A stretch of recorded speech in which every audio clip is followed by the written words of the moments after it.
this is Munson with Munson Music, and we're going to talk about how you can play a song called Driving Miss Daisy by Logic. And it starts off with this cool little jazzy progression, actually, and there's only 4 chords in this tune, actually, so we may talk about a couple options here. But you start on an A minor chord. Normally you do this first finger on the B first fret, second finger on the D second, third finger on the G second. And if you strum all those together, that sounds an A minor chord and sounds really sad. Now you may also dig on lifting off the third finger, making that an A minor 7, or adding in the pinky on the high E third for an A minor 7.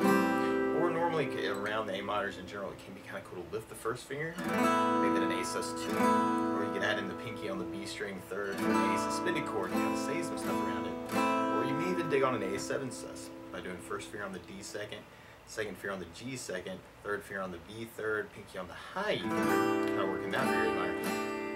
It sounds slightly more unresolved, but that might be kind of a cool option to kind of dig on some of the other voicings. And then, or randomly, if you're into bar chords, actually, you could kind of work this A minor as a 5th fret bar, third finger on the A7, pinky on the D7, kind of work that for your A minor. Or you may dig on lifting off the pinky, making it an A minor 7, or adding in the pinky on the B string on the 8th fret for an A minor 7. And then from the A minor, we'd be going to a D minor chord. And normally you do this first finger on the high E first fret, second finger on the G second fret, third finger on the B third fret. And if you strum the D string to the high E string, that sounds a D minor chord and sounds really sad.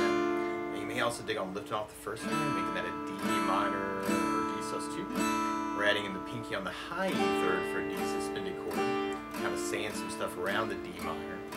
Or what it really kind of sounds like is a D minor 7, where you can do the first finger over the high E and the B string on the first fret, and then the second finger on the G string second fret. Kind of working that. It's like a little D minor 7 idea. Or you could do that as a bar chord by doing 5th fret bar, second finger on the B 6th fret, third finger on the D7, pinky on the D7 for a D minor.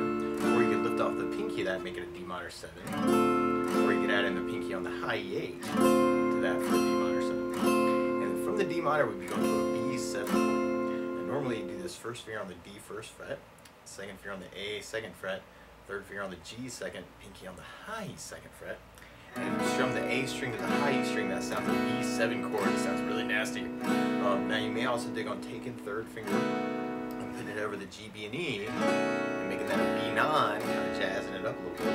Or if you're digging on the bar chords, you can kind of work this as a 7th fret bar, second finger on the A or G string 8th fret, third finger on the A9, pinky on the D9. It's kind of a B major idea. Or you could lift off the pinky and make that a B7. Or you could add in the pinky on the B string 10th fret for a B7. Kind of dig on that voicing. And then from the B7 would be going to an E major chord. And normally you do this first finger on the G first fret, second finger on the A second, third finger on the D second. And if you strum all those together, that sounds an E major chord. It sounds really happy. Now you may also dig on lifting off the third finger, making that an E7, or adding in the pinky on the B string 3rd fret for an E7.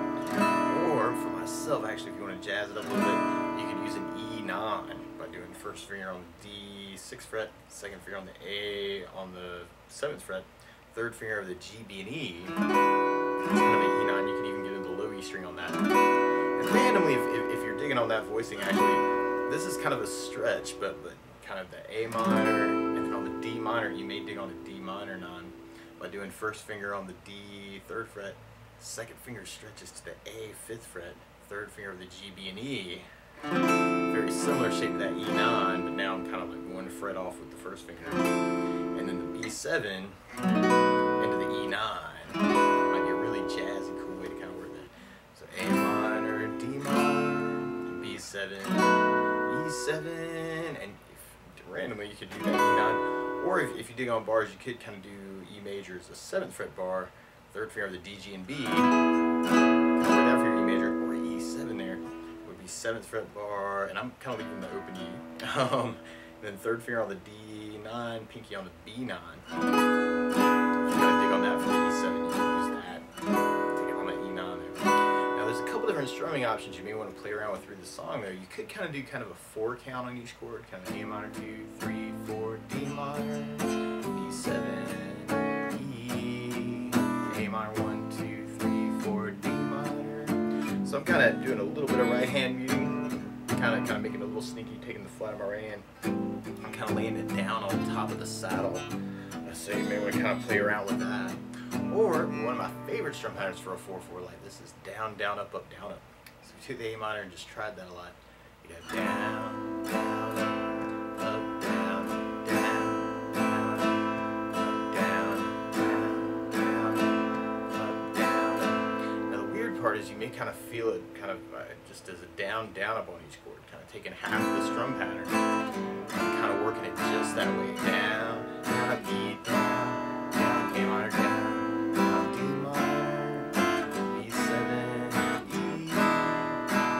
Or you can kind of split the pattern and do the A minor with the down, down, up. And actually I really want to do the D minor on the up, and then the up, down, up. Kind of split the pattern.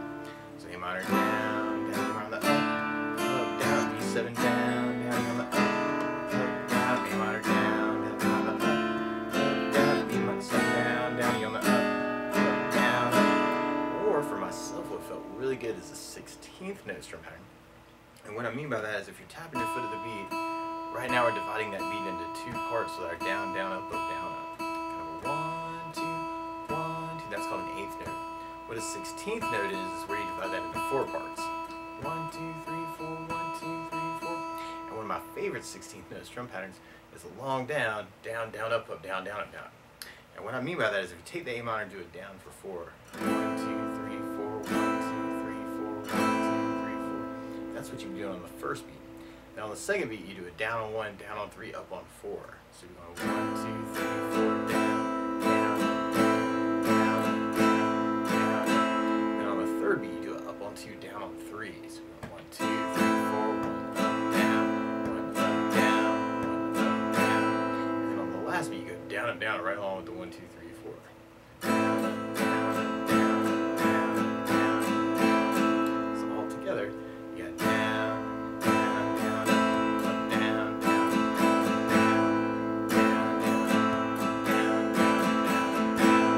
down, down, down, down.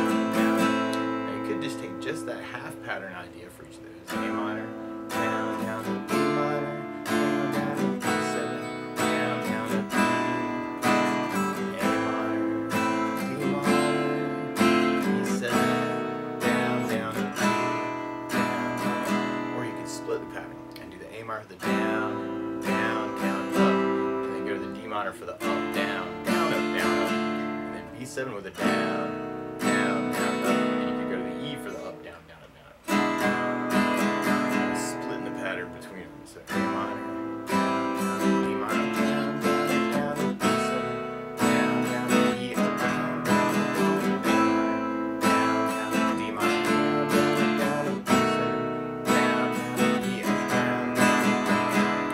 Or something else that I like to add to a song like this too is bass notes. And a lot of times on that first down of the down, down, up, down, up, you're going to bass for the chord.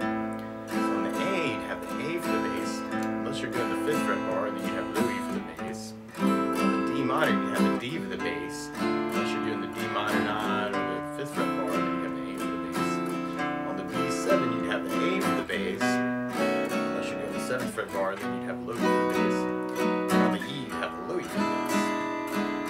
So you could work it as a bass down up on each chord. Kind of A minor, down, D minor, B7, E, A minor, B minor, B7, E. Or you can dig on splitting the pattern with the basses. A minor bass, down, D minor up, down, B7 bass, down, E up, down, A minor bass, down, D minor up, down, B7 bass, down, E up, down. Or if you're digging on the 16th, you could work it as a bass, down, down, up on each chord, kind of get bass. Bass, down, down, up, A minor, D minor, B7,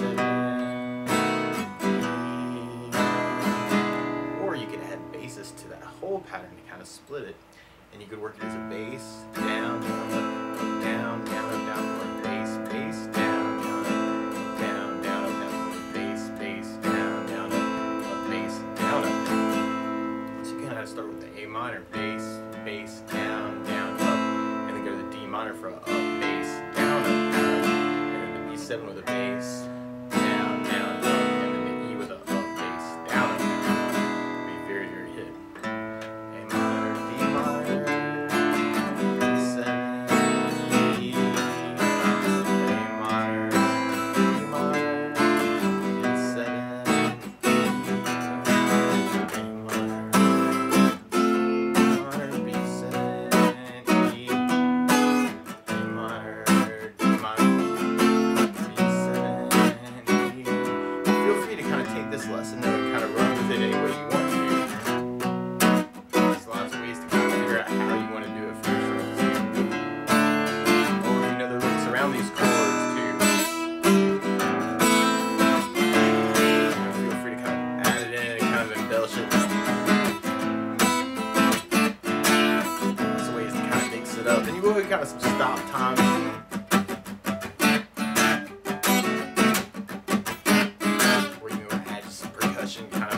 Miss Daisy by Logic. So good luck.